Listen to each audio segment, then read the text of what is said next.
Hi everyone, my name is Christy Hartwell. I am one of the kindergarten teachers here at Johnson, and I am here to show you how to use the sound boxes for blending and spelling on your alphabet arc. Your child may have an alphabet arc at home. It may be yellow, which would indicate capital letters, or it might be green, like this one, which has the lowercase letters.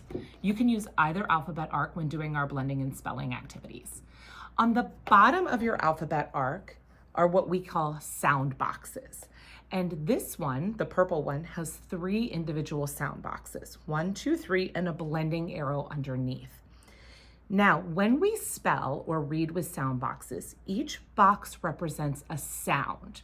There could be more than one letter in each box because oftentimes multiple letters work together to make one sound. For instance, SH represents the sound sh. So it's one sound, both of those letters would be in one box. So there's not necessarily a one-to-one correspondence with one letter and one box, although when we're beginning to read, that is normally how it works. So each box represents one sound, and then we blend the sounds together into a word. The first thing you want to do is have your child set up their alphabet arc by saying the name of the letters and the sounds that they know and putting them in place, and then I'll show you how we can do the blending activities. After your child has their alphabet arc ready to go, each of the 26 letters should be placed on the arc. Make sure your child is checking carefully for letters that are similar, like B and D and P, or N and U, to make sure they're facing the right way. You'll notice that if you have the lowercase arc, there are actually 28 letters that are included. There's an extra A and an extra G. Here at Johnson, we often refer to these as a silly computer A or a silly computer G or a script A or script G. We don't often write our letters that way, but children will see these in print, so we want to make sure that I can identify them. After you have them, you can just put them to the side. The first thing I'm going to show you is how we're going to read using the letter arc. So you are going to build the word you want your child to read by using the sound boxes below. Let's say we are going to read the word mat. I'm going to put M,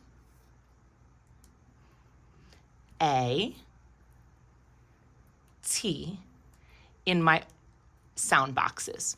One letter represents one sound in each box. And then I'm going to model for my child how to say the sounds and blend them together. At, mat. So each time I'm touching underneath the letter for the sound box, and then I'm blending those sounds together. Some sounds, the ones we call continuous sounds, you want to hold on to that sound until you get to the next sound. Some of the sounds, like the sound for T, are a stop sound, so you want to say those quickly. I'll show you again. At, mat. So for this word, if your child is having a hard time, there are a few different things you can do. The first thing you can do is you can do it with them. Let's say the sounds and blend them together. Ready, go. At, mat.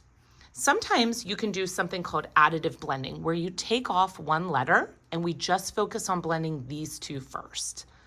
Mat, mat, mat. Okay?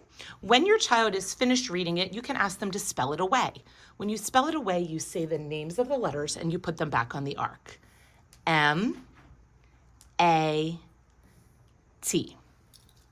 If the next word you want your child to read is the word bad, you might even say the letters as you put them on or have your child say them. B, A, D. Ready? Say the sounds and blend them together. Ad, bad. And you notice I didn't hold on to that sound for B because it's not buh, it's ad, bad. Spell it away.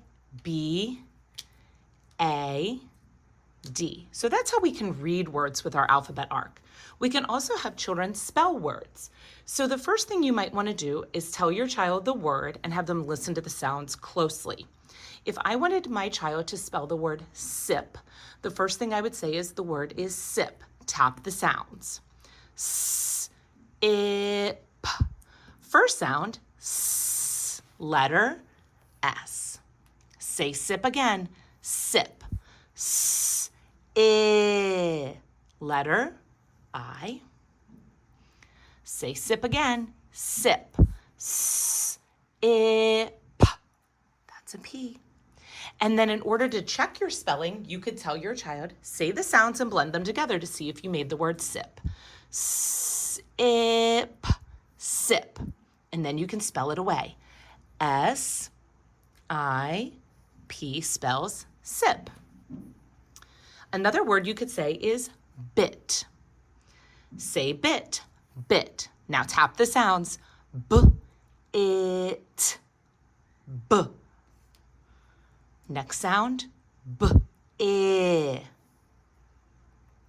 b, it, b, it, bit. If your child is having difficulty with one of the sounds, you can help them with that sound and see if they can recognize the letter. So for instance, if I said bit, first sound, and the student was struggling, I might say the sound is B. The letter is, and they might recognize the letter is B. When they put the B in, I could say, and the sound is B.